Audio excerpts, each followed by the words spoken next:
Boa tarde. O nosso encontro de hoje sobre música clássica integra uma série de lives que procura pensar como as artes e a cultura estão tendo de se reinventar na pandemia.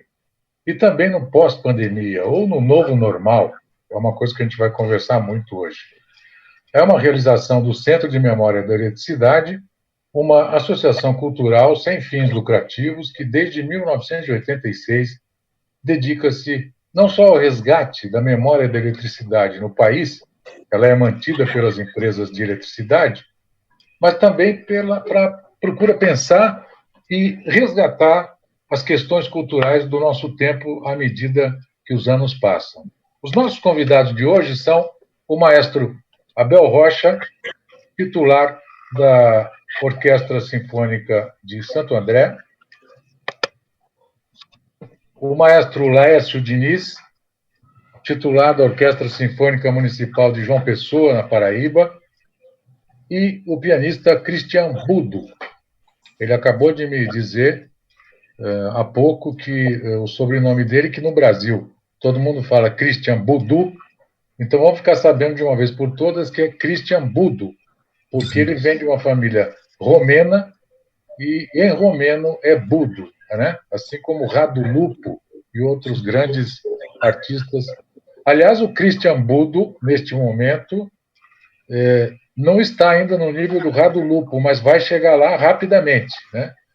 Não por acaso, o Nelson Freire, Budo, declarou alto e bom som, não está há não muito tempo, há pouco tempo, que enxerga no Christian o seu legítimo sucessor. Isso significa, tem um significado enorme para a música brasileira, significa que nós temos hoje um pianista jovem.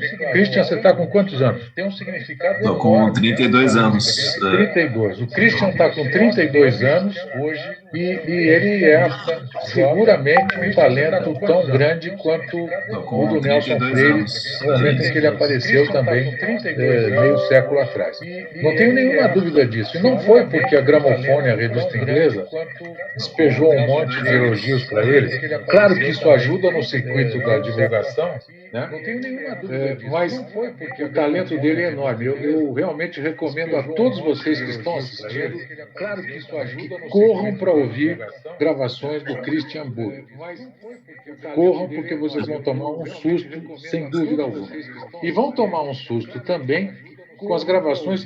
A gente vive um momento, eu estou fazendo uma abertura um pouco diferente, porque a gente vive um momento duplamente estranho. Né? Primeiro, o da pandemia, que é o que a gente vai discutir hoje, como é que a música clássica, os músicos, as orquestras, um solista como você, Christian, se comporta nesse contexto. Em segundo lugar, a gente está vendo orquestras regionais de repente assumirem projetos altamente originais e se diferenciarem de uma maneira absurda no panorama das orquestras brasileiras. Eu quero conhecer melhor hoje o trabalho do Laércio Diniz, lá na Orquestra Sinfônica Municipal de João Pessoa, que eu não conheço bem, mas conheço o trabalho da Orquestra de Guarulhos, que vem fazendo temporadas de ópera incríveis, né? E do Abel Rocha, na Orquestra de Santo André, que construiu 2 projetos admiráveis e os únicos projetos que eu vi até agora que procuram pensar, reagir à nova situação de pandemia. Bom, eu já fiz o meu discurso manifesto inaugural, agora eu quero fazer uma primeira rodada de perguntas para vocês.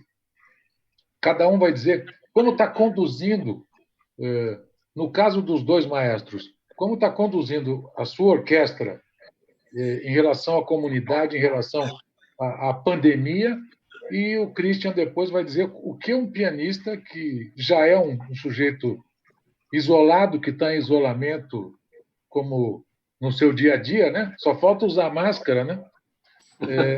Como é que isso pode ser diferente para ele? Começamos com o Laércio, vai. Laércio, Diniz. Boa tarde a todos vocês, um prazer estar aqui. Essa live é do João Marcos. E Enfim, eu queria falar um pouquinho... primeiro falar boa tarde ao Christian, que agora eu descobri também que era Budo, que eu falava Budu, né? Boa tarde também, toquei com ele algumas vezes. Boa tarde, Abel, e o nosso público. Bem, a condução, João Pessoa, nós tivemos a sorte da prefeitura ser bastante condescendente com a questão de ficar em casa, né? Então, quanto à orquestra, nós não tivemos nenhum problema em ter nenhum tipo de pressão para que nós estivéssemos atuando na nossa programação. A programação ela começou em março, e em março mesmo ela foi, depois da abertura, da primeira abertura, nós encerramos e ficamos em casa. E esse movimento provavelmente ele deve ir até no mínimo dezembro, porque a Orquestra de João Pessoa ela não tem, o nosso teatro fica junto com o teatro do Tribunal de Contas do Estado da Paraíba, e que também no momento está fechado.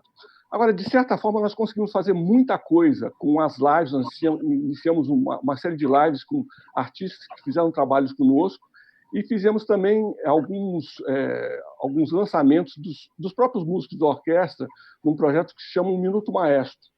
E esse projeto, então, nós temos, eu acho, a cada 3 dias, um músico aparece nas redes, tocando alguma coisinha com duração de 1 minuto. Muitas dessas peças são peças de compositores novos que escreveram para esse projeto. E com isso, o público nosso da Paraíba, principalmente, conhece um pouquinho dos seus músicos, porque até então não tinha oportunidade, né? Geralmente os concertos eram presenciais, eram presenciais, e os músicos, cada um sentado no seu lugar, o público não conhece individualmente. Isso foi uma boa chance para que esses músicos ficassem um pouquinho mais conhecidos. E eu acho assim, eu não tenho do que reclamar no sentido dessa condescendência, vou frisar de novo, do nosso prefeito, porque eu acho que é bastante importante no momento que nós não temos... Agora estão sendo criados os primeiros protocolos de saúde para que a orquestra possa se apresentar. Então, eu acho que tudo foi feito com um tempo muito, muito justo, e com isso eu acho que nós estamos levando o principal, que é o principal agora nessa pandemia, eu acho que é sobreviver. Ok. E o Christian, que, como todo pianista, está acostumado a ficar sozinho entre 4 paredes, né? Boa tarde a todos, boa tarde, João, boa tarde, Abel, Laércio, prazer estar aqui com vocês. Pois é, né, eu acho que já tinha um movimento também, eu acho, de alguns artistas também, até os corpos musicais, digamos assim, deixar virtual também um pouco da experiência musical, né, só que isso intensificou demais na pandemia. Para mim, eu não era uma pessoa extremamente internautica, vou falar a verdade, né? Eu sempre tive um pouquinho de dificuldade de lidar com as mídias, mais por preguiça mesmo, vou falar a verdade, né? Assim, eu sentia que isso facilmente as coisas e as pessoas viram avatares, enfim, né? E é muito complicada a relação. Ao mesmo tempo, obviamente, uma ferramenta de acesso importantíssima e agora praticamente única, né? Em isolamento. Então, eu comecei aos poucos, no fundo, porque também fui chamado também para fazer lives, mas aos poucos alguém me chamou para fazer uma live beneficente, eu toquei, obviamente tendo dificuldades tecnológicas, e eu comecei a me interessar em também como fazer essa captação melhor, até chegar até uma plataforma, por exemplo, que é americana, me convidar para fazer um recital online com bilhetes pagos, porque isso é uma coisa que, obviamente, quando a gente fazia uma coisa online ou divulgava um material, a gente também não pensava exatamente isso. Estou falando isso como um freelancer, né? Então, a gente não pensava também exatamente nisso. A gente pensava em colocar um material de divulgação, basicamente. Agora, esse material de divulgação também, no fundo, entre aspas, obviamente estou fazendo termos bastante pobres, mas é um produto, digamos assim, né?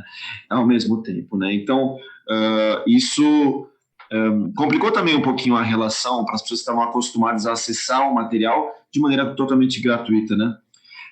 Mas, principalmente, a questão artística agora, o que mais me preocupava, na verdade, era a questão de como chegava a qualidade sonora para as pessoas, né? Como é que as pessoas conseguem apreciar isso de uma mesma maneira, né? E como fazer, querendo ou não, assim, da mesma maneira, quando você faz um programa e você sabe que você vai chegar naquela noite, enfim, naquele momento, e contar uma história do começo ao fim, ou ter um momento que seja memorável, né?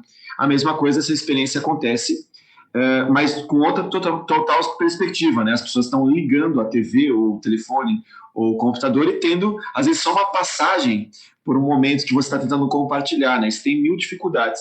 Então, eu, sinceramente, no começo, eu fiquei muito curioso, mas eu tive que vencer muitos medos meus, entende? Também, tanto pela questão da máquina, né? Como criar um ambiente, porque eu sempre, na minha cabeça também, em concepção musical, era muita coisa de você criar um ambiente, você evocar também algumas, né? Enfim, entidades musicais para as pessoas compartilharem. E isso foi muito complicado. E agora culminou com semana passada eu fiz uma live com a Orquestra Ouro Preto, que é uma orquestra bastante versátil, eles fazem muitos programas populares, mas também programas eruditos, mas que foi feito, eu devo dizer, todo muito nervoso para fazer isso, mas foi feito sobre os aspectos mais rígidos. Então, todo mundo foi testado 2 vezes antes e, obviamente, que qualquer coisinha que fosse perto de ser um perigo, todo mundo ia cancelar tudo. Então, a sorte é que deu certo, aconteceu, mas todo mundo sentiu no fundo, e eu também, o peso que é você fazer isso nesse momento, né? É uma coisa super sensível, né? Tem que estar muito bem preparado para fazer, porque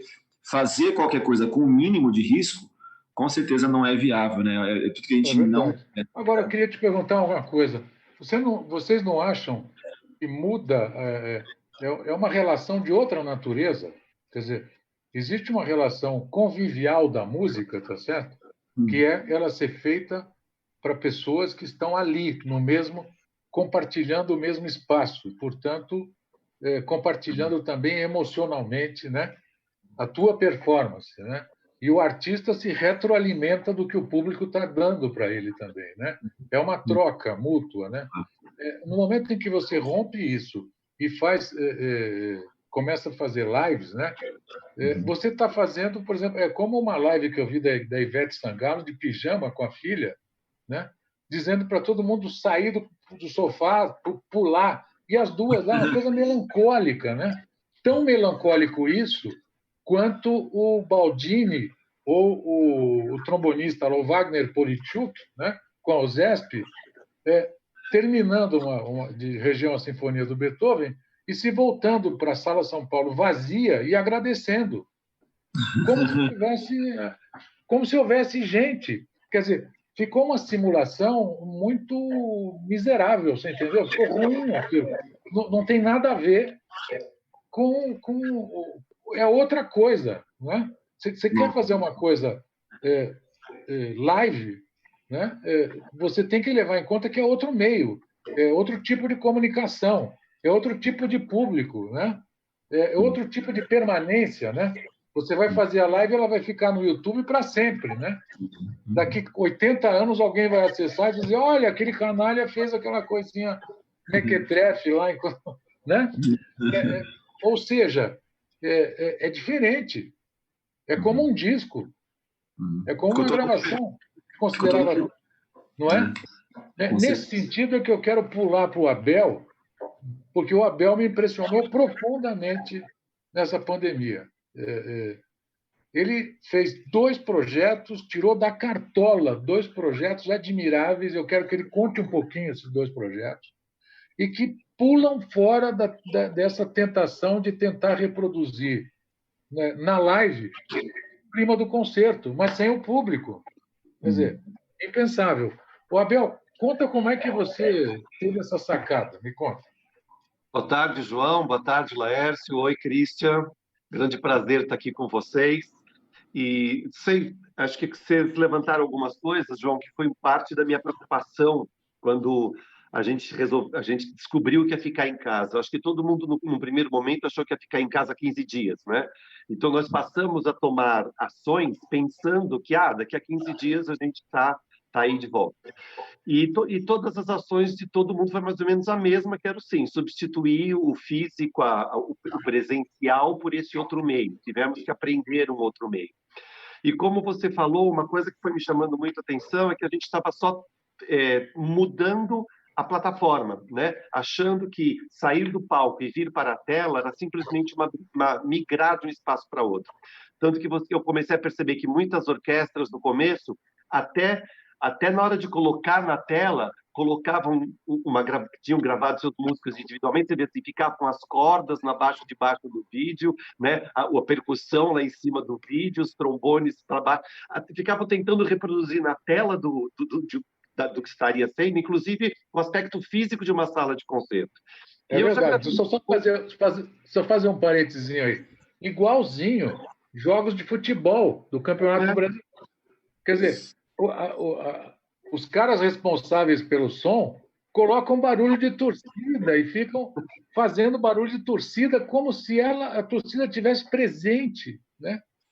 E fica só o som. Quer dizer, eu assisti o jogo do Corinthians ontem, que foi um lixo, mas a torcida, barulho de torcida, quer dizer, só falta botar barulho da plateia. Mas tem uma coisa, desculpa, eu queria fazer isso. O jogo de futebol na televisão, ele é uma transmissão de uma coisa ao vivo que tem esse som. Quando você transmite o jogo de futebol ao vivo, ele tem o som, né? Mas na hora que você está sem o público, na televisão não mudou nada, porque continua sendo uma transmissão. Então as pessoas ficam nessa neura, tá faltando um pedaço do que eu conhecia.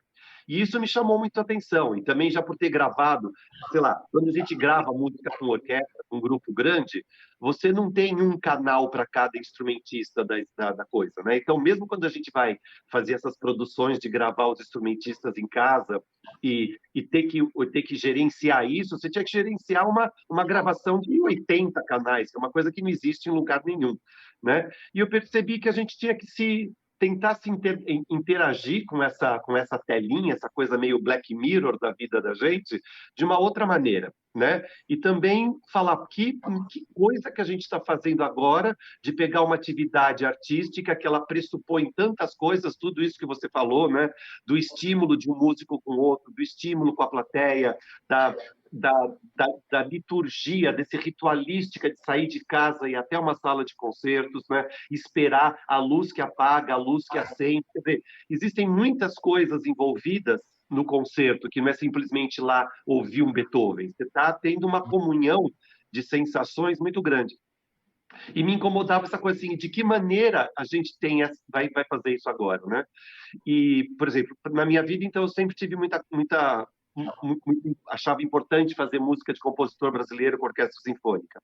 Então veio essa ideia que a gente precisava fazer alguma produção musical que conversasse com esse momento de isolamento, né? Fazer uma produção musical que ela levasse em consideração todos esses pequenos parâmetros a que nós fomos colocados nesse novo normal que você falou. Então, quando a gente fez as microestreias da quarentena, o objetivo foi esse, convidar um conjunto de compositores que escrevessem músicas sabendo que os músicos não iam se comunicar na gravação. Ok, a gente podia até combinar uma coisa com a outra, vamos fazer assim, vamos fazer assado, mas na hora da gravação, cada um ia gravar individualmente. Então não podia ser uma música que depende, quer dizer, a concepção não podia depender daquela olhada, daquela respirada, daquela viradinha para o lado. Esse é o grande sacada, né, sua? Porque, como não tem um repertório feito para ser tocado desta maneira, você encomendou 8 obras, né? Exatamente. 8 compositores. Né? E 8 com esse compositores desafio estão vivos aí, né? Que nos ensaios podem ter visto até que tal coisa não funcionou, muda, né? Como o Haydn fazia, como o Bach cansou de fazer, como todos eles fazem. E como os maestros fazem também, a gente sabe disso. E como o pianista também bota umas oitavas a mais. Sabe? Tem uma série de truques que, né? Ou não? Com certeza, com certeza. Com certeza, é claro.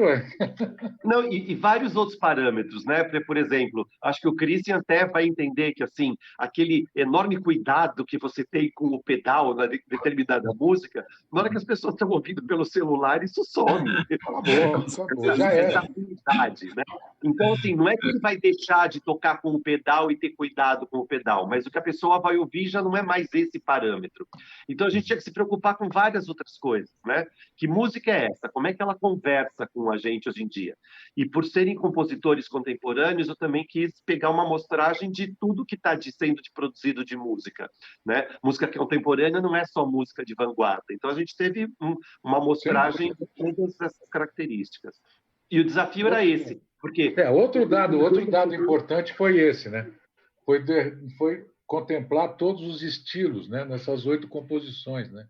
Isso né? fez com que nada parecesse arremedo, né, nesse projeto. Nada era uma mera uma pálido espelho, né, do real. Não era um simulacro do real. Era um outro real, né? Era um outro, era exatamente para ser outra coisa, porque, inclusive, os próprios músicos só souberam o resultado da música quando eles viram o vídeo completado, porque eles não tinham essa ideia do completo, como a gente tem durante o ensaio. Ah. Todo mundo faz um ensaio para entender o completo e se encaixar no completo.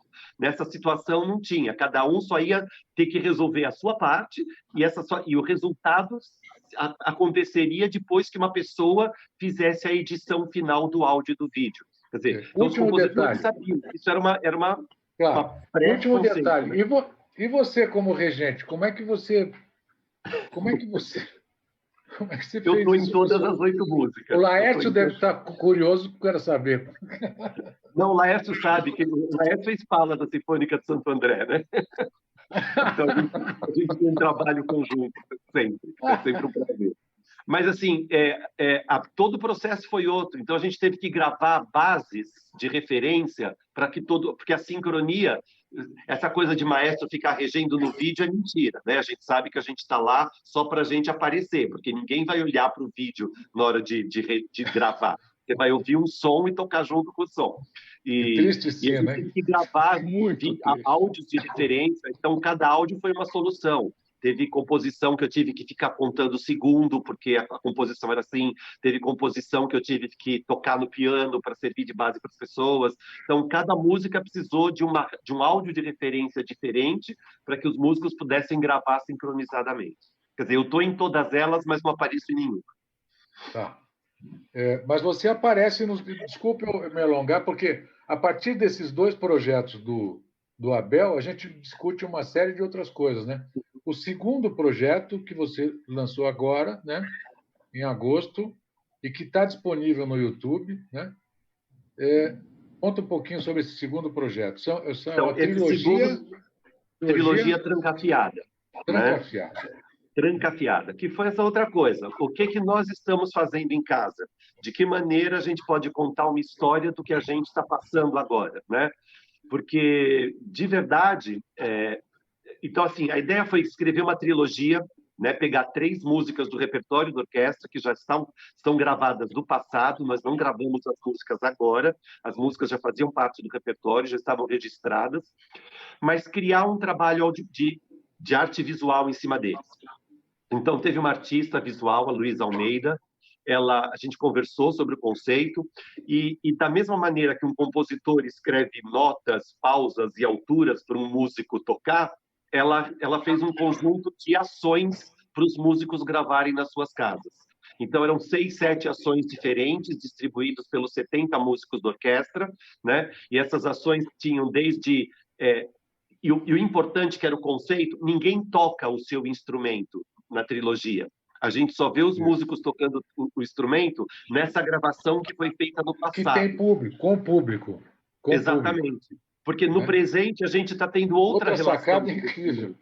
Né? Então tem a coisa assim das pessoas fazendo manutenção do instrumento, das pessoas tirando o instrumento da caixa para limpar, então o instrumento guardado, depois a relação das pessoas com os objetos das casas. Então tem momentos de gravação desses clipes que cada músico gravou que não tem seres humanos, só tem objetos do dia a dia. Então era para dizer exatamente isso, né? Esse momento de ansiedade que a gente passou no começo da quarentena, que todo mundo achava que era uma coisa rápida, que tinha que produzir muita coisa para daqui a 15 dias a gente voltar. Depois, o segundo, já esqueci o nome do segundo. Adaptação. Isso. E aparece a turma lavando louça, arrumando cama, né? Exatamente. Machinando. Né? A gente chegava lá a limpar fogão com escova de dente, de tão neurótico que a gente estava. Né? E o último, que é o acolhimento, quando a gente finalmente entendeu que a gente ia ter que ter uma outra relação com a nossa casa, inclusive. Acho que a gente nunca se relacionou tanto com o nosso ambiente doméstico quanto nesses últimos 5 meses, né? Muitos artistas que passam metade do ano mais fora da casa do que dentro da sua própria casa. E agora a gente está tendo que criar outras relações com esse espaço, né? Colocar outros equipamentos, mudar a disposição para que a vida das pessoas é ver a casa da gente agora, quando normalmente a nossa casa não era vista. Está aqui, ó. Vocês estão vendo meus livros aqui atrás, que era uma coisa que não é normal. As pessoas não costumam olhar para a cara do maestro, costumam olhar para a bunda do maestro, né? Porque 2 horas vendo a bunda do maestro. Hoje em dia, a gente está vendo muito a cara do maestro e todo o entorno dele. Então, pegamos 3 músicas que faziam parte do repertório, uma peça do Ronaldo Miranda, uma peça da Denise Garcia e uma peça do Marco Guarnieri, que serviram de roteiro para essas artes visuais. Não, Legal. Você toca na orquestra, você então conhece o projeto, Laércio? Sim, eu conheço o projeto, enfim, acompanho, sou um membro da orquestra, estou sempre conversando com o Abel também, e, enfim, para mim, pessoalmente, esse projeto da trilogia Trancafiada, quando eu vi a primeira vez, eu considero uma das coisas mais brilhantes que foram feitas durante a pandemia, porque, para mim mesmo, como músico da orquestra, eu falei para o Abel, eu não conseguia ver o vídeo até o fim, porque aquilo deixa a gente num nervoso, aquele primeiro lá, é uma coisa muito forte. Então, eu considero ansiedade. A gente conseguiu, com esse vídeo, produzir a gente pode dizer que é uma produção verdadeiramente artística, porque, enfim, claro, todos os vídeos que são feitos, que a gente ficou tentando criar coisas para que pudesse substituir, pelo menos em parte, o que acontece numa sala de concerto, foram tentativas. Agora, como um vídeo artístico mesmo, de uma orquestra, eu achei a trilogia uma das coisas mais geniais. E só podia ver do maestro Abel Rocha, que realmente, ele se supera a cada dia. É impressionante, né, Abel? Não, é impressionante. Aquele momento confete, eu só posso fazer isso. Você chegou a ver, o Christian? Não vi, agora com certeza vou ver. Porque eu estou doido para isso. Eu gostei até dos textos que vocês colocaram. De quem são aqueles textos lá que estão lá no YouTube embaixo? São da artista, da Luísa Almeida, e complementados pelo meu arquivista, que o meu arquivista ele é de literatura também, o Vitor Queiroz, eles que formataram e finalizaram os textos de apresentação da trilogia. Olha, para vocês terem uma ideia da qualidade, eu vou ler um texto aqui, um desses textos, tá? Olha, eu estou lendo, hein? Lendo os textos. A primeira é ansiedade. Olha o texto que tem embaixo. São 8 linhas. Ansiedade é o que vem primeiro. Talvez ela seja o sentimento inaugural experienciado por muitos no contexto de quarentena. A consciência da necessidade da suspensão, intercalada com a diária preparação e a prontidão para o momento do retorno da rotina. Mas quando esse retorno? Não há respostas. Há somente a espera, a incerteza e o decorrente incômodo. Contrapostas à suspensão, novas situações são vivenciadas e mescladas no âmbito doméstico. É preciso se aclimatar, apropriar-se desse mundo que, em comparação ao antigo, ainda mostra-se sem cor e sujeito a intervenções abruptas do desconhecido. O segundo, adaptação, diz o seguinte: adaptação é o que vem depois, um processo nem sempre saboroso, muitas vezes confuso e conturbado, no qual é difícil se situar, embora situar-se nele seja necessário. Contudo, aos poucos, os turbilhões vão tomando formas, as simultaneidades desembaraçando-se e as distâncias tornando-se palpáveis. O vídeo abusa da sobreposição de imagens para produzir o desconforto causado pelo acúmulo de tarefas e reproduzindo, através da ágil altercação das cenas, por cortes, a sensação de ser absorvido pelas novas rotinas de casa, de higiene e autocuidado, sem poder perder de vista as antigas, a prática do instrumento. E, finalmente, o acolhimento, que é o terceiro e último momento, que se inicia de maneira agridoce. Objetos ordinários, cotidianos e outrora ignorados se tornam companheiros e, simultaneamente, espectadores dos processos de transformação, íntimos e pessoais. Ao mesmo tempo, a incerteza quanto ao retorno se cristaliza em espera serena. Tudo quanto aparecer a cinza em ansiedade, agora surge colorido. Acolher a dor também pode gerar uma abertura para enxergar o mundo com novas cores, sendo essa vivência o mote para encerrar nosso percurso. Caramba, na mosca. Demais. Na mosca. Na mosca. Agora, o texto, a música é muito boa, as 3 peças, a do Ronaldo Miranda, o episódio sinfônico, a abertura festiva do Guarnieri, né? E a Vivaldiana da Denise. A Denise é a Denise da Unicamp, né? Denise da Unicamp, isso. Denise Garcia. As 3 músicas, a última brincando com o Vivaldi também é uma delícia, né? E cita Vivaldi e tal. Porque, na verdade, é o que a gente quer mesmo, né? A gente quer, queremos umas 4 estações que não chegam, né? Exatamente. Mas visualmente também é um trabalho muito bom. Christian, você, vamos fazer um corte agora, porque era inevitável. Eu tinha que falar dessa coisa com o Abel Demais. direto, porque é muito bom demais isso aí. Jamais esperei alguém conseguir sintetizar de uma maneira tão maravilhosa a situação da música clássica na pandemia. Mas, Christian, e você, como é que se alterou o seu dia a dia? Não falo dos projetos de tocar e tal, mas o dia a dia seu, que já é um dia a dia de isolamento, né? Pois é, de alguma maneira, por incrível que pareça, sendo irônico, obviamente, agora desconsiderando que é difícil às vezes, né, toda essa parte mais trágica, complicada e pesada dessa situação, para mim foi um momento que eu até estava precisando de mais introspecção, né? Então, e eu me isolei, eu já estava com a ideia de vir para Minas Gerais e eu, com tudo também cansado fora, eu mudei para Minas mesmo, né? Eu estou em BH agora, mas eu também fico perto de Ouro Preto às vezes, num lugar bem mais perto do mato. E esse contato com a natureza para mim foi essencial. Num lugar que onde demorou, inclusive, para a pandemia, para o vírus, a pandemia chegou em todo lugar, né? Mas para o vírus chegar demorou mais, agora está crescendo os casos também, lá mais perto de Ouro Preto, mas mudou nesse sentido, né? E também minha rotina de estudo, o que estudar, né? O que fazer, já que foi tudo cancelado também, né? Qual que é a minha relação com o piano, mas teve coisas práticas mesmo, assim, eu estava sem meu piano mesmo também aqui em Minas, né? Eu estava usando um piano eletrônico. Então, tem coisas assim que são mais complicadas, mas ao mesmo tempo é importante, né, a coisa do limão e da limonada, eu acho super importante, eu não tenho problema com isso. Então, sempre a lembrar que tudo que a gente tem, no fundo, é ferramenta para usar para alguma coisa. E música, para mim, sempre teve essa conotação. Isso que o Abel fez tá genial, né? Então, sempre lembrar que o que vem na frente nunca pode ser, quer dizer, por mais difícil que seja a situação, sempre encarar como uma possibilidade de criação para alguma coisa, né? Então, por mais que eu entenda a diferença entre o piano eletrônico e o piano, óbvio que existem 1000 coisas, mas música no fundo acontece dentro da nossa mente, né? Ou sei lá onde acontece.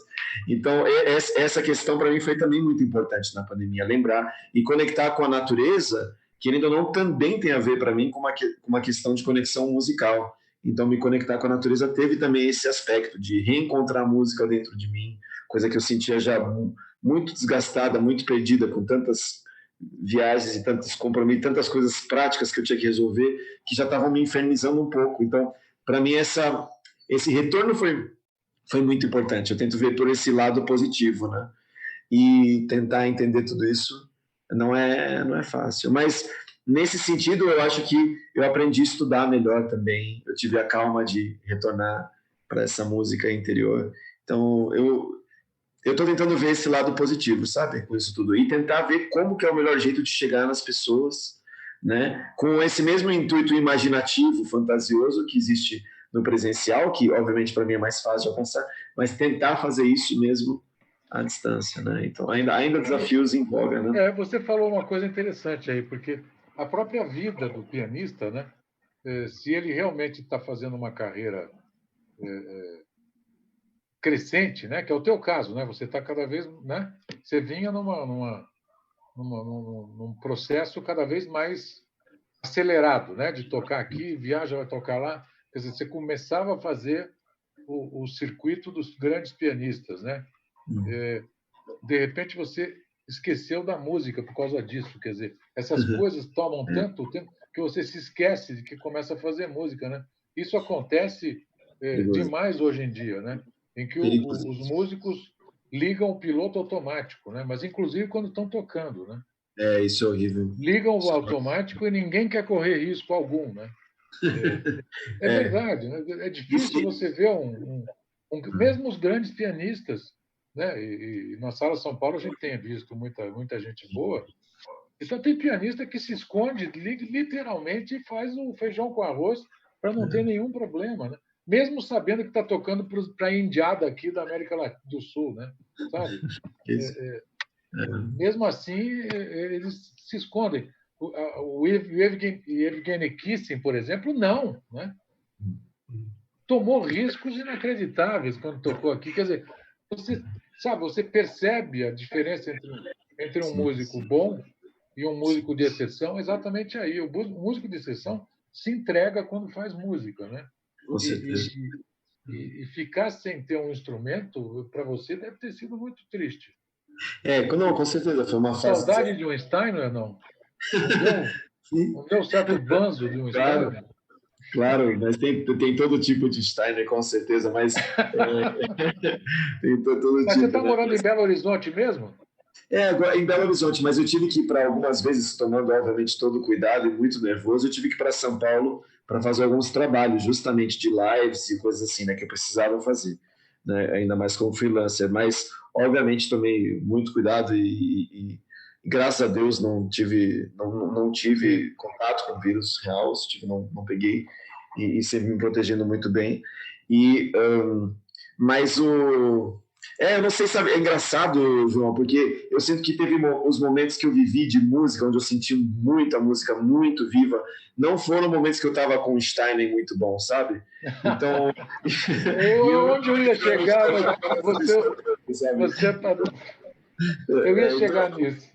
Não, pois é, então, e eu gosto tanto da música mais intimista, ou quando eu sinto que os artistas, e esses momentos, na verdade, não era nem eu tocando, assim, não é que eu estava tocando e sentindo, mas eu estava ouvindo pessoas perto e sentindo essa genialidade, aquilo acontecendo no ambiente, e isso é uma coisa que eu gosto muito de tentar acessar, obviamente, não é uma coisa fácil, mas, sabe, a música de câmara para mim tem um valor imenso, embora eu faça muito trabalho solista. Então, isso eu queria que você contasse no detalhe agora.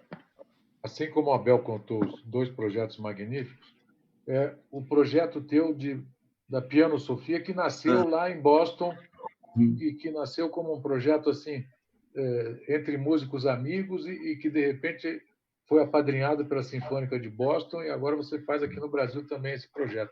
Conta para a gente, porque é o contrário do que um pianista normal faria, sabe? E é mais uma razão para eu gostar de você. Que isso, eu fico feliz. Vou tentar falar rapidamente, embora isso é uma coisa muito cara, assim, muito carinhosa para mim, né? Na verdade, eu entrei na música aos poucos, né? E por mais que eu amasse muito, o meio para mim às vezes era difícil de mastigar. Eu sempre achei uma coisa que a música tinha às vezes alguns aspectos anacrônicos, a maneira que a gente aprecia a música nos ambientes mais oficiais, né? Então, obviamente, fico muito feliz aqui de estar entre músicos, muito honrado de estar entre músicos que têm uma visão mais ampla, mas muitas vezes a gente sabe, né? Os músicos, eles acabam esquecendo e acabam olhando muito só para vestimento da coisa, né? E é engraçado, então eu estava nessa crise em Boston, o que eu fazia? Festa entre amigos. A gente chamava, ali tinha cervejas muito boas, inclusive, viu, Abel? Eu não lembro daquela do Dragão Dourado. Mas, enfim, e olha que coisa legal, os músicos que eu conhecia do New England Conservatório vinham em casa, eu tinha um piano lá, um piano de cauda, por incrível que pareça, que eu alugava muito barato de uma amiga da professora, e a casa só tinha o piano, aliás, tinha o piano e as camas, que eu morava com outros 3 mil brasileiros músicos, e a gente fazia daquilo uma festa constante, mas festa de música. Então, vinha muito músico de várias escolas e a gente queria tocar. Então, ficava uma festa de leitura, e só música de câmara, né? E, claro, tinha de tudo, mas tinha jazz também. Daí começou a ter muito grupo de música contemporânea, que tinha um núcleo também no próprio início disso. Ele teve de tudo. Já baixou polícia achando que tinha alguém morrendo, porque tinha alguém com as televisões, que tinha uma coisa de sync acontecendo, com sonoridades, obviamente, que assustaram a vizinhança, esse tipo de coisa. Então, aconteceu. Mas, assim, essas reuniões musicais que a gente fazia eram muito, muito legais, que normalmente não são novidade, a gente sabe desde as Chubertias até os aprovamentos da Nádia Boulanger, enfim, que esse grupo de músicos que se reúnem para apreciar, discutir e também viver isso, e público em geral começou a vir, virou um projeto porque a gente percebeu que aquelas festas que a gente dava, todo mundo adorava. A gente começou a ir para casa, virou um site, ali chama Good News. Eu morei com quem virou o CEO desse projeto, o Sam Botkin, grande amigo meu, e o Kyle, que faz a parte dela. E isso, no fundo, ganhou um boom muito grande. A Boston Symphony associou, enfim, várias outras. Hoje em dia é um projeto milionário nos Estados Unidos, mas eu me separei dele porque eu não ia morar nos Estados Unidos, no fundo, e eu queria trazer para o Brasil alguma coisa desse tipo. Então, no Brasil, vem outros estilos. Não é simplesmente não é só uma festa. Ali é um sistema muito mais complexo. No Brasil, o que eu pensei em fazer, o que eu sentia que precisava também como eu, na minha experiência musical, eu vou tentar me cortar, desculpa, viu, gente? Mas na minha experiência musical, eu não tive, na minha formação na USP, e obviamente, muito agradecido a todos os professores que eu tive, todas as instituições, mas eu sabia que no Brasil a gente não tinha uma tradição camerística muito forte, né?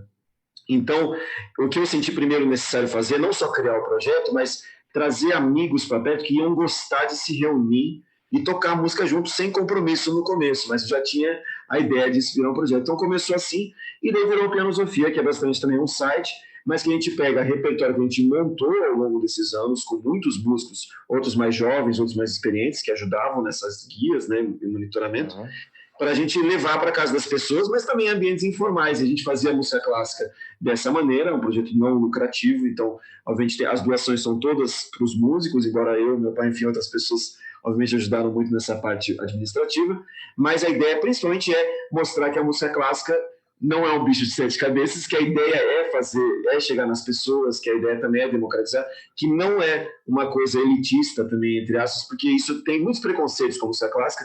Quando eu virei para um amigo meu de Diadema, onde eu cresci em Diadema até os 22 anos, e virei para ele e falei assim, olha, é um projeto de música clássica, e que a gente toca até de moletom, não tem problema. Ele falou assim, mas se tocar de moletom, continua chamando música clássica? Eu achei muito engraçado. Mas, enfim, a história é essa, basicamente. Principalmente para incentivar as pessoas a informalizarem de alguma maneira e chegar nas pessoas, né? Isso aqui, resumindo, é isso. Pô, bacana, bacana. E escuta, Abel, você que enxergou tão bem as coisas da pandemia, como é que você enxerga pós-pandemia? Porque você virou uma Cassandra agora, você vai dizer para nós o que vai acontecer. Já aconteceu muito com isso na vida também. É o problema de você ter uma ideia que você tem que ter outra, tem que ter outra, tem que ter outra. E não que elas se esgotem, ideia é uma coisa fácil de ter, mas a realização delas, às vezes, dá trabalho. E a gente tem orquestra, como eu te falei, a Orquestra Santo André não vai voltar presencialmente por enquanto. Né? Tem orquestras muito maiores que têm infraestrutura de retorno para concertos com streaming, para a música poder voltar a fazer algum tipo de repertório no palco que possa ser transmitido ao vivo para as pessoas. Tem isso que a gente estava conversando agora, logicamente são as orquestras que têm subvenção estatal de alguma maneira, então a prestação de serviço é clara que tem que ser feita, então a gente vê nesse meio de caminho que o cobrar ingresso não era a coisa mais importante, mas você também tem todo um outro universo da música de concerto, da música em geral, que as pessoas vivem exatamente de poder ter os ingressos vendidos ou serem contratados para projetos patrocinados, e isso em vários lugares. Então, a gente vai ter que achar esses formatos, esses momentos, e cada instituição, eu acredito que vai ter o seu novo normal, porque vai depender muito da estrutura que tem, o público que tinha, o que está fazendo, né? Os recursos que tem por trás, inclusive, porque voltar ao vivo é muito caro agora. Né? Você não acha que principalmente as orquestras, e a pergunta é para os dois, para o Laércio também, que as orquestras, no pós-pandemia, devem, de alguma maneira, ter tido consciência de que ou elas se legitimam socialmente, ou seja, ou elas atendem de fato à comunidade que as cerca, né? Ou então elas vão se tornar algo muito pesado para o Estado continuar pagando, tá certo? Porque de repente começa a ficar uma montanha de dinheiro de algo que não tem nenhuma legitimação social, né? Parece que eu não gosto da USESP, eu gosto demais da USESP, acho o melhor projeto deste país de orquestra, sem dúvida, acho maravilhoso. Então, mudou o padrão das orquestras no Brasil, não tenho dúvidas, mas é muito estranho você, dentro da Sala São Paulo, se sentir no Musikverein, né, de Viena, e você vai pegar o teu carro, os caras te assaltam, porque tem nego morrendo, sabe? As calçadas todas tomadas de drogados, ou seja, se você não resolve o problema que está no teu entorno, eu estou dando o exemplo da Sala São Paulo, mas pode ser de qualquer outra sala, né? E de qualquer outra orquestra. Se você não se conecta com a comunidade que a sustenta, afinal, né? Não faz sentido qualquer tipo de música que você faça. Aí não é nenhuma questão de que a música clássica seja elitista, né? Sabe? É uma questão de que você não se legitima, né? Como se legitimar socialmente? A pergunta é para os dois maestros. Quer começar aí, Laércio? Então, bem, tá bom, eu começo. Eu acho que você tocou num ponto que é um dos pontos mais importantes, né, quando a gente fala de cultura como orquestra, de trabalhar com instituições grandes como são as orquestras. A parte social, ela não só legitima o trabalho que é feito, como ela dá um norte, né, para a própria instituição. Lá em João Pessoa, nós temos a partir do momento que foi criada a Orquestra Sinfônica, antes era uma pequena orquestra de câmara, e aí o prefeito criou a Orquestra Sinfônica, e logo depois, eu acho que no segundo ano já, eu trouxe o secretário de Cultura para o Rio de Janeiro para assistir para ver um projeto social, que era um projeto Ação Social pela Música, um projeto maravilhoso que tem no Rio de Janeiro. Nós levamos, então, para lá, para João Pessoa, e esse projeto começou com dois grandes músicos que nós temos lá, ele se desenvolveu e realmente é uma das joias que nós temos. E as pessoas, a comunidade, né, de João Pessoa, que conhece a orquestra e que e tem os filhos, por exemplo, nos projetos sociais, ela se identifica, e os amigos, quer dizer, dessas famílias, se identificam com a música clássica. Mas a grande questão aí é que eles não se identificam com uma música clássica elitista. Eles se identificam com uma música clássica da qual o filho, que é de uma parte social bastante pobre, está inserido. Isso eu acho bastante bacana. Isso é uma coisa que eu acho que não precisa ser exatamente desse jeito, mas com um projeto social, com crianças pobres, eu acho que tem várias formas de se fazer, né? Mas eu acho que você, a partir do momento que você trabalha socialmente com os problemas que estão no entorno, você consegue, de certa forma, legitimar a sua existência para poder dizer, pronto, a gente pode agora existir. E aí, então, o que acontece? Aí, então, você começa a fazer a sua música, né? E eu acho o seguinte, também não acho que a música deva ser a música clássica, ela deva ir para um direcionamento de mercado, porque é arte. Com a arte, você necessita ter uma certa liberdade para criar. Se vira uma música mercadológica, o que acontece? Não tem como competir. Não tem como a Orquestra Sinfônica Municipal de João Pessoa competir com uma grande estrela popular da própria Paraíba. Não tem como. De certa forma, tem que ser subvencionado, sim, porque o que a gente está fazendo lá é uma criação. Né? Tudo bem, você toca Beethoven, você toca Haydn, mas você toca também compositores novos, e dentro dos próprios Haydn, Beethoven, você está sempre criando, pelo menos deveria-se estar criando interpretações novas também. Isso acontece também. Eu acho que não só, enfim, acontece em todas as orquestras, isso é a grande tentativa de todos os intérpretes. Eu acho que se não acontece, pelo menos deveria acontecer. Então, deixa eu só te dar um parênteses. Quando eu falei de custa caro e tal, é claro que a música clássica é algo que tem que ter a subvenção do Estado, né? Ninguém está discutindo isso. É um dever do Estado. A contraposição que a gente deve fazer, eu acho que é em relação à música de invenção, a música que tem qualidade de invenção, seja ela do Hermeto Pascoal, seja do Beethoven, tá? e a música, sabe, de comercial mesmo, a música que é feita para durar 15 minutos e depois, sabe, muda a letra e continua a mesma coisa, o ritmo que está levando tudo. Os músicos instrumentais populares, por exemplo, vivem neste momento de pandemia uma situação muito parecida, ou talvez até pior do que a dos músicos clássicos, que, em geral, estão atrelados a alguma instituição. Os pianistas são mais ou menos exceção, né, Christian? Mas os demais instrumentistas dão aulas, né, em escolas ligadas ao Estado. Quer dizer, os caras estão de alguma... Os instrumentistas populares estão ao Deus dará, né? Os caras não têm grana para comer, né? Para sustentar a família, né? Porque eles vivem de tocar todo dia, né? Esse pessoal tem uma ampla legitimação social. O que não tem é cobertor nenhum, meu Deus do céu. Sabe, nenhum lugar de acolhimento, como diz o Abel Rocha. Quer dizer, eu acho que, nesse sentido, a Orquestra de Santo André, desde o Florencio, lá, né, o Flávio, fez um trabalho de pertencimento da orquestra à região muito forte, né? Eles fizeram até os 7 municípios lá do Grande ABC se unirem para comprar um Steinway. Quer dizer, sabe, tem coisas que são difíceis de imaginar que né, várias prefeituras se unam para comprar um instrumento, né? E isso aconteceu, foi uma campanha. Você lembra disso, né, Abel?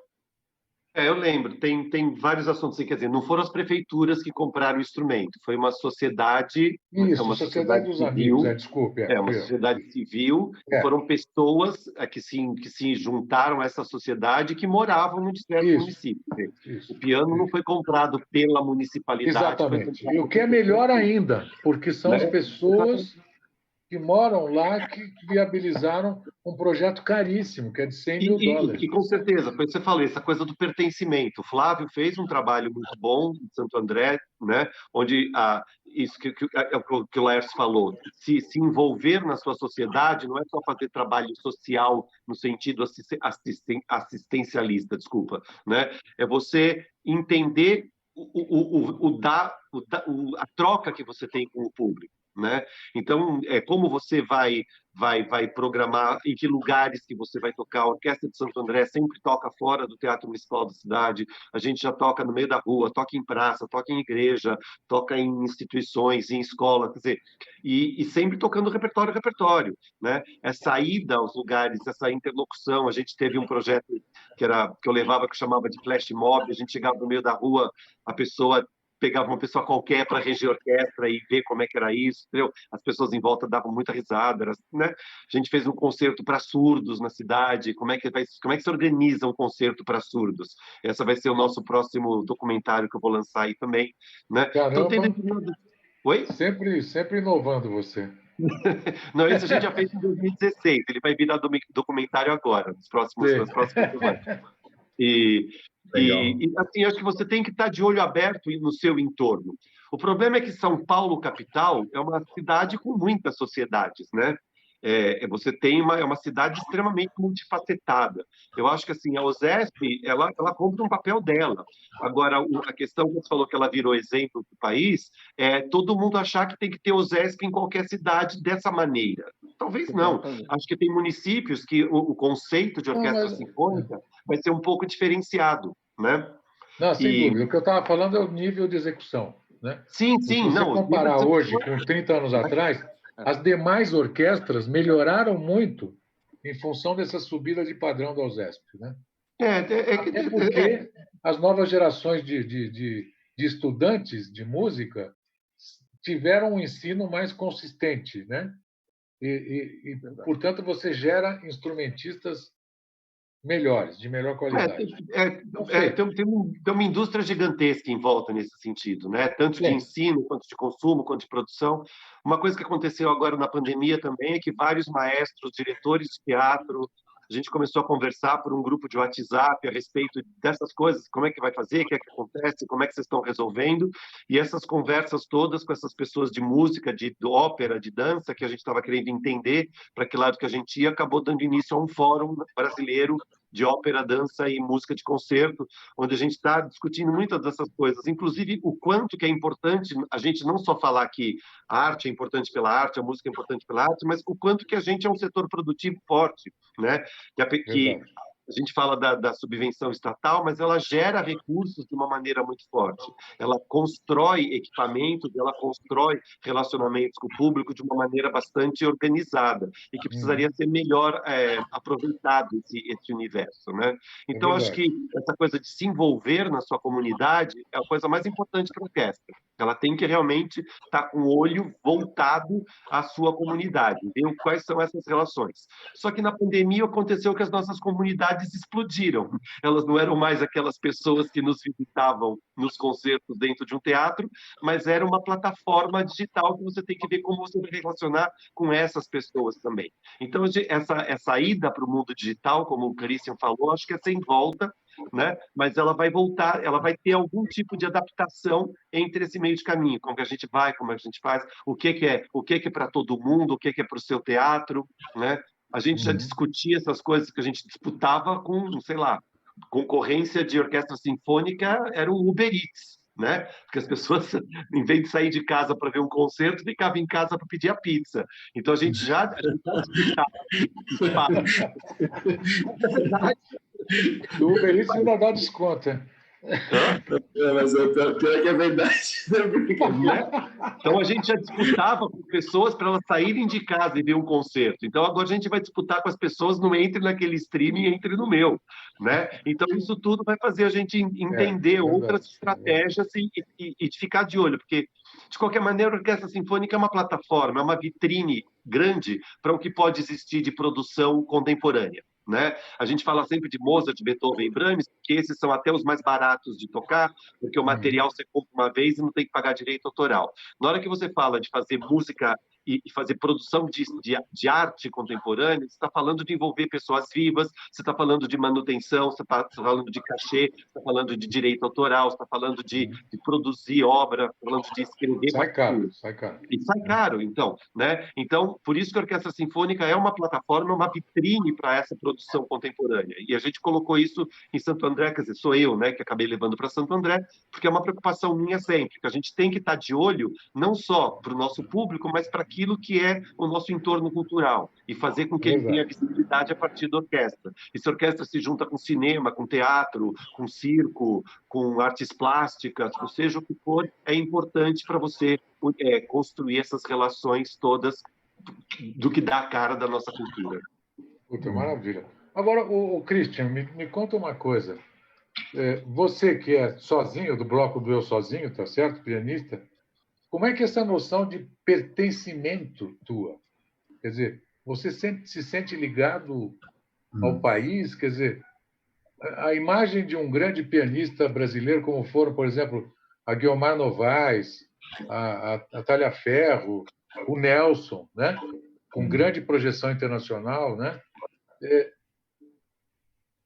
essa imagem que você busca? O quarto dessa lista que eu fiz? Eu vou agradecer, inclusive, a introdução que você fez de mim, João, mas eu vou gentilmente discordar, plenamente discordar de tudo que você falou, mas, obviamente... Estou perguntando. Primeiro porque obviamente eu tenho a maior admiração por esses que eu considero mestres, né, da música e do piano, obviamente.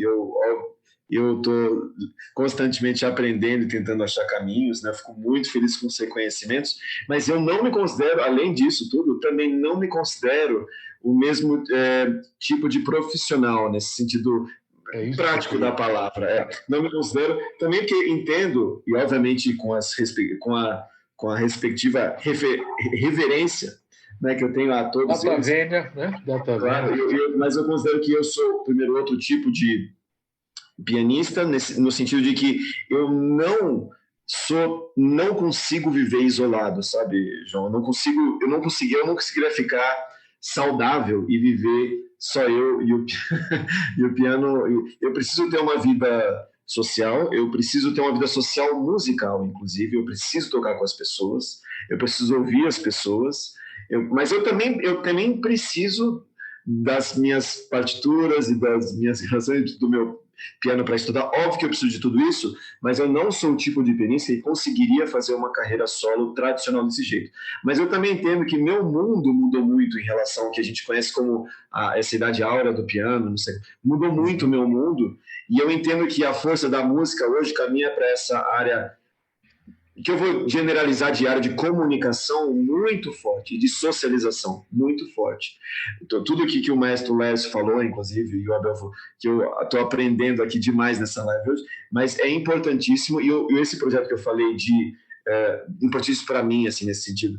Essa questão que você levantou, João, dessa questão social da música, vamos chamar assim, né, e de pertencimento e comunitária, eu também, eu concordo com o que o Abel falou, eu acho que é sinceramente, a mais importante, porque, querendo ou não, é uma linguagem, tem a ver com a cultura, e a cultura, ela só existe se as pessoas sentem que faz parte delas, porque não é uma coisa que você simplesmente coloca lá em um apetrecho, porque se a cultura virar um acessório, querendo ou não, desculpa falar o que eu acho aqui, eu não quero politizar, mas é por isso que, querendo ou não, estão destratando a cultura nos tempos de hoje, politicamente, assim, estão destratando porque tem o perigo de ela virar só um acessório, de quem tem ou não tem, não, e não esse pertencimento humano que eu estou dizendo assim, humano, que é de todo mundo, é uma linguagem universal, as pessoas têm de que elas têm acesso, que faz parte delas, que... Entende? Desculpa, eu até perdi, eu me emocionei aqui, eu não sei se é emocionar a palavra certa, mas eu perdi a pergunta, João. Não, as orquestras, a resposta. Você viu que os dois têm uma noção muito clara de pertencimento à comunidade e tal, né? Mas o pianista, mas é inevitável, mesmo que você sinta que o teu mundo é Diadema, ou Belo Horizonte, ou São Paulo, ou Brasil, né? Sim. Você vai ser obrigado a se apresentar lá fora, né? Com certeza. Nos Estados Unidos, você vai ter que... É engraçado, eu fiz um plano, nesse sentido, respondendo de maneira mais prática, desculpa, eu fiz um plano diabólico, que antes meu plano era ficar lá fora e visitar o Brasil, e agora eu já senti que no fundo o meu lugar é o Brasil, sabe? E eu recebi todos os argumentos contra e muito razoáveis, me dizendo que para eu fazer a maior carreira que eu poderia fazer, eu deveria morar fora. Mas essa é a carreira... Mas essa é a carreira do pianismo heróico lá, dos grandes virtuosos. Eu não acredito nisso. Eu acredito piamente que a gente tem muita coisa para fazer no Brasil, que tem gente muito talentosa, capacitada, bem intencionada, que não tem espaço, e que se eu posso ajudar de alguma maneira aqui, eu estou presente aqui. Aqui é o meu lugar, eu nasci aqui, eu sinto que eu faço parte. É claro que eu conheço lugares do mundo, eu vejo, mas eu visito agora lá fora. Antes eu estava de tentar visitar o Brasil, só que sabe o que estava acontecendo? Eu morava lá fora. Eu vinha tocar, eu tinha uma semana para estudo, eu não voltava para lá, eu ficava aqui. Eu sempre queria ficar aqui no fundo, eu estendi o máximo que eu podia, eu só ia para tocar. Quer dizer, eu já estava fazendo o que eu estou fazendo, eu sou daqui, eu quero fazer aqui a coisa acontecer também, né? Então, nesse sentido, eu vou estar, mas obviamente não vai ter como, João. Eu vou ter que viajar às vezes para lá, eu vou ter que fazer uma gravação lá, eu vou ter que tocar um concerto quando me chamam. Eu toco porque eu sei que isso também alimenta uma força que eu posso depois também distribuir para o meu meio de alguma maneira, né? O conhecimento também que eu ganhei lá fora, que eu sou muito grato, né? Isso não tem como. Mas eu já meio que escolhi, sabe? Minha casa é aqui, sim. Eu virei mineiro. Eu até brinco com os mineiros, que eu amo Minas Gerais, assim, mas amo, assim, muito. E daí eu brinco com os mineiros que eu sou mineiro por opção e não por acaso, que nem todo mundo que nasceu em Minas Gerais. Quem vai gostar é o Fábio Mequete de ter você aí, ó. Ter você pertinho aí, né? Aliás, a Filarmônica de Minas Gerais é uma que optou, sem querer, por uma outra solução, né? Eles montaram um sofisticadíssimo estúdio de gravação nas salas Minas Gerais. Minas Gerais. Eu vou tocar lá daqui 8 câmeras, né? Então, a transmissão deles de live é sensacional. É uma qualidade maravilhosa, né? Porque você tem todos os recursos. Agora, eles investiram vários caminhões de dinheiro nisso no ano passado, né? E aconteceu uma coincidência virtuosa, né? Quando eles iam inaugurar o estúdio, veio a pandemia. Quer dizer, agora eles estão nadando de braçada, né? A qualidade de som, imagem, tudo que eles estão fazendo é da maior qualidade. Foi Bom, mas a orquestra vive também um ciclo virtuoso, né? Mas, sem dúvida, ela persegue o modelo da USESP, né? Quer dizer, essa coisa do modelo, né? Sabe? Você tem um modelo e você, né? Embora o Fábio Mequete tenha uma cabeça muito aberta, né? E ainda bem que ele conseguiu consolidar um projeto desta magnitude em Minas Gerais, né? Porque eu acho que daí dá para você ter um polo extraordinário, né? E não fica só em cima de um polo. Bom, eu já estou começando a fazer discursos meio malucos. Gostei demais da nossa conversa de hoje. Agradeço demais a vocês três. E agora as palavras finais de cada um aí, né? Quem começa? Resolve aí. Eu vou começar, porque no fundo eu acho que quem começa é menos importante, né? Que nem quando eles estão. Que isso? É verdade, não, é verdade. Eu vou desligar isso aqui. Eu sou muito mais jovem, eu tô aqui aprendendo com vocês. E eu quero aproveitar, deixa eu falar que fiquei muito honrado com o convite. Um prazer imenso estar aqui com vocês conversando. A gente está junto mesmo de longe. E, puxa, eu fico tão feliz que os pensamentos com ideais assim, no fundo é o que carregam a música para frente, né? Que a gente quer chegar nas pessoas. E é muito reconfortante, mesmo estando nesse momento difícil, isolado, saber que a gente ainda compartilha isso, que isso nos ajuda. Abel, vou assistir a essa trilogia agora que saímos daqui. Bravo a vocês pelos trabalhos que vocês continuam fazendo e também de resguardo, que é muito importante. E obrigado a todos por assistir. Fico muito feliz com o convite de novo. Um abraço a todos. Obrigado. Depois que ele falou, sim, porque eu não vou ser o último, não. Depois que o Christian falou, era para eu ter falado antes. Então, é uma live... Tá bom, eu vou assumir que eu estou mais velho aqui, tá? Por favor. Pô, olha a minha barba também, cara. Tudo branco. Então, eu sou muito honrado de estar aqui no meio desses artistas, o Abel, que eu admiro tanto, a gente faz tanta coisa junto, o Christian, que, enfim, eu toquei com o Christian na orquestra, nós ainda não fizemos nada, o João Pessoa ele está convidado, assim que a gente tiver um piano, porque nós não temos um piano, por isso que ele não foi convidado ainda, e João Marcos, uma grande honra estar aqui, poder ouvi-lo e ser perguntado também por você, que é um ícone aqui da música erudita no Brasil. Puta, ele me chamou de ícone. É bom. Assim você... ícone dá para travar qualquer um, né? Tá. Então, é muito difícil, no meio de uma pandemia, com tanta coisa acontecendo, você falar as palavras finais, porque elas não são nunca finais, né? O grande problema que eu vejo nessa grande discussão é que é muito difícil você ver uma luz no fim do túnel, quando nem dentro do túnel, nem antes tinha luz. Né? A realidade que nós temos no Nordeste é uma realidade muito diferente do que existe no Sudeste, é uma luta muito grande. Conseguir uma coisinha pequenininha é um grande trunfo. E eu acho que assim, tem muita gente boa agora nos estados, nas cidades do Nordeste, tentando realizar coisas.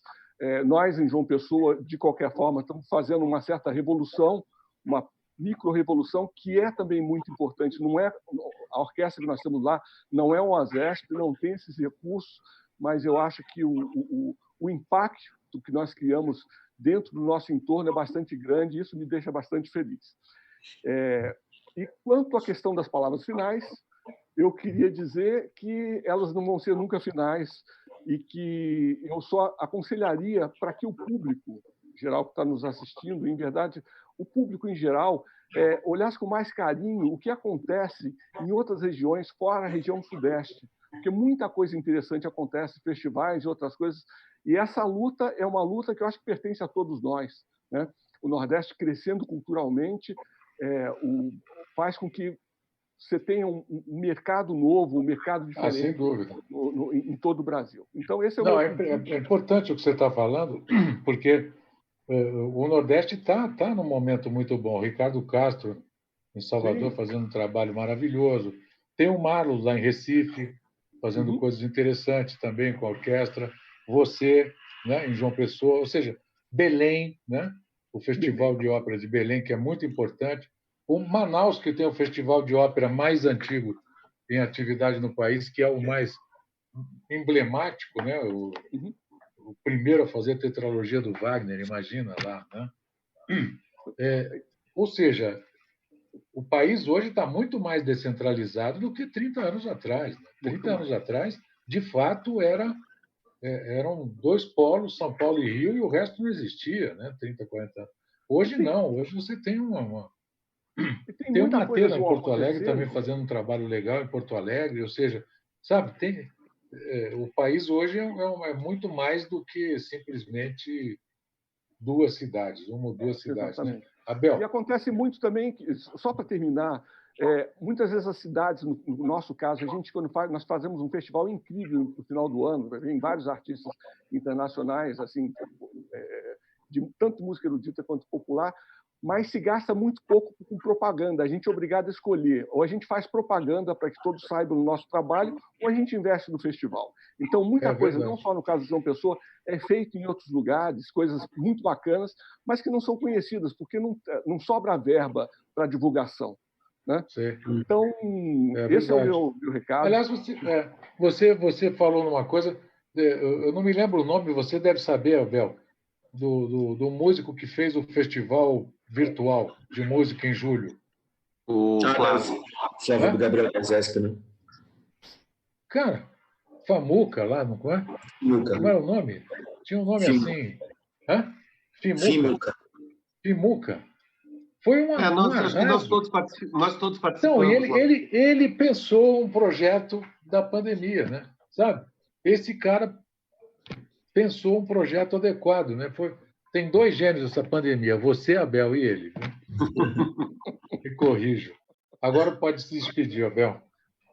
Então tá. Olha, queria agradecer o convite que você fez aqui, João, porque em parte é um pouco isso que o Laércio falou, né? A gente ainda tem a nossa mídia ainda coloca olhos fortes demais porque acontece nas grandes capitais, e grandes capitais é São Paulo e Rio, né? E quando a gente olha para as orquestras e para os trabalhos musicais espalhados pelo Brasil como um todo, os orçamentos são muito menores. Quando a gente fala que uma orquestra é cara, eu juro para você que uma orquestra um ano inteiro custa menos do que 10 horas 10 horas do sistema de saúde de uma cidade. Né? Então tem às vezes a gente acha que a orquestra é cara, mas porque a gente não sabe comparar os números. Então, como o Laércio falou, a gente às vezes é obrigado a optar entre ter um artista convidado, um programa, ou fazer divulgação, um programa impresso, ou fazer divulgação, alugar o material ou contratar uma composição. E a divulgação acaba ficando para fora, porque a gente acaba, né, se relacionando com nossas sociedades pequenas. Então, a coisa da imprensa especializada para dar mais visibilidade para essas ações fora dos grandes centros é cada vez mais importante e mais necessária, exatamente para os pequenos, não para os pequenos artistas nesse sentido, né, mas para aqueles que não têm a infraestrutura de divulgação que algumas coisas grandes têm. E eu acho que é super importante a gente ter em mente isso, né, que uma parte importante da coisa da cultura, também como o Christian falou, é uma questão de educação, né? A gente acaba se sentindo dono de um ambiente cultural se ele fez parte de nossa educação. A gente desvinculou a educação da cultura aos 30 anos, como se fossem duas coisas separadas e não são. Infelizmente, a gente perdeu muito de educação musical, né, na educação formal da escola regular. A questão da educação musical ela foi bastante perdida, não vou dizer um pouco, bastante. Então a gente acabou desvinculando. Então a gente deixou para a cultura simplesmente algumas das funções que seriam funções da educação. Então a gente precisaria também resgatar a música como educação, para que a gente não se sentisse, para as pessoas não se sentissem assim, tão estranhas com relação à música de concerto. Porque, como o Laércio falou, todo mundo que acaba assistindo uma orquestra, quem nunca viu, se apaixona, né? Mas às vezes não se sente pertencer porque está num universo que ela não sabia da existência, não tinha acesso. Então a gente tem que achar meios aí no nosso futuro de juntar educação e cultura de novo, né? Para que todas essas manifestações artísticas possam se sentir, e as pessoas possam se sentir donas de todas essas expressões culturais, né, e consumi-las e conviver com elas da maneira mais natural possível. E agradeço você de abrir esse espaço aqui para que a gente possa trazer todas essas discussões. Eu queria agradecer a vocês três e a quem está nos assistindo. Também queria dar uma palavrinha com relação à mídia. A mídia está ficando, a grande mídia, cada vez mais desimportante, né? E justamente por causa das redes sociais, ou seja, você não há mais o espaço que havia, né? Eu trabalhei na Folha 10 anos, né? 10 anos, faz tempo. Durante 10 anos. Naquele momento, a mídia impressa era algo que, anos 80, 90, era uma coisa importante ainda. Hoje, a pulverização digital fez com que não haja mais essa hegemonia, quer dizer, não há mais o espaço. A imprensa escrita não tem mais a vitalidade para abrir espaço, ou seja, os cadernos de cultura hoje, que tinham 12, 16 páginas, ilustrada, caderno 2, estou falando de São Paulo, Rio, mesma coisa, né? Aliás, no Rio tinha o Globo e o JB, quer dizer, e o JB não existe mais, né? Só tem um caderno. Hoje, os cadernos de cultura saem com 6 páginas, 6, 4. Como é que você vai ter espaço? Sabe? Eu dei 2 aulas, acabei dando 3 aulas num curso de crítica musical que o Centro de Pesquisa e Formação do SESC fez durante 3 meses agora. Ele começou presencial e depois continuou digital, né? Virtual. E a questão era exatamente essa, quer dizer, hoje todo mundo fala para quem quer ouvir o que ele quer, o que ele fala, que concorda com ele. Não existe mais o dissenso, ou seja, não existe mais o debate, né? Não existe alguém desafinando o coro, sabe? Não tem, não tem. É tudo chapa branca, porque os meios digitais, as redes, têm uma vantagem. Todo mundo tem voz. Por outro lado, os meus seguidores adoram tudo que eu faço. Então, eles nunca vão dizer que eu escrevi um lixo. Vão dizer que foi ótimo. Assim como quem está no seu Facebook também vai achar você sempre maravilhoso. Você, sabe? Quer dizer, não existe a retroalimentação de você perceber. Acho que eu não fui tão. Sabe? Às vezes você tem consciência de que escreveu um lixo e ninguém diz nada. Todo mundo acha ótimo. Eu falei, pô, então, realmente. A rede social ela não é para estabelecer uma crítica de verdade. Então, não é uma democratização falsa, né? Porque não é. É o contrário, é o pensamento único. Essa coisa do pensamento único, porque você escreve para a tua patota e a tua patota te aplaude. Né? E o teu problema é passar de 100 para 1.000, de 1.000 para 1 milhão, de 1 milhão para 300 milhões de cliques.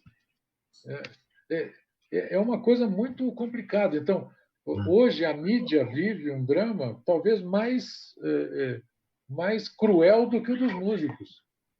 Porque, por exemplo, eu estou querendo arrumar um espaço para falar desse projeto teu, mas está difícil de eu arrumar um espaço. Você entendeu? Falei na concerto do primeiro, porque eu tenho total liberdade ali. Mas eu quero no Estadão, né? Porque eu quero mostrar que um projeto de uma orquestra regional, tá certo?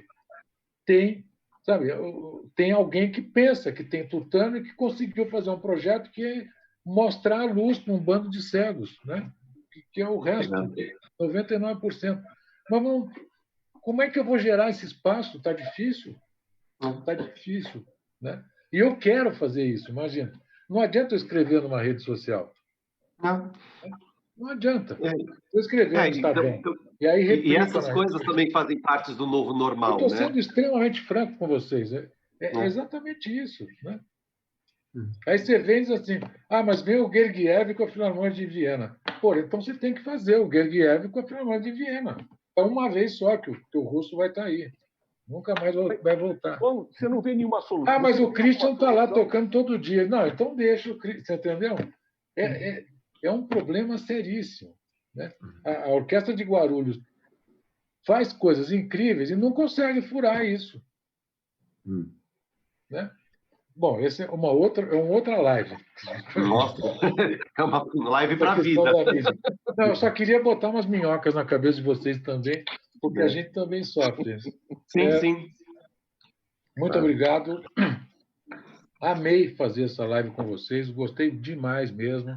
E Prazer. lutamos juntos pela música e pela qualidade da música de invenção, tá? Obrigado, Um abraço gente. grande para vocês todos. Obrigado. Um abraço a todos. Abraço. Tchau. Um abraço.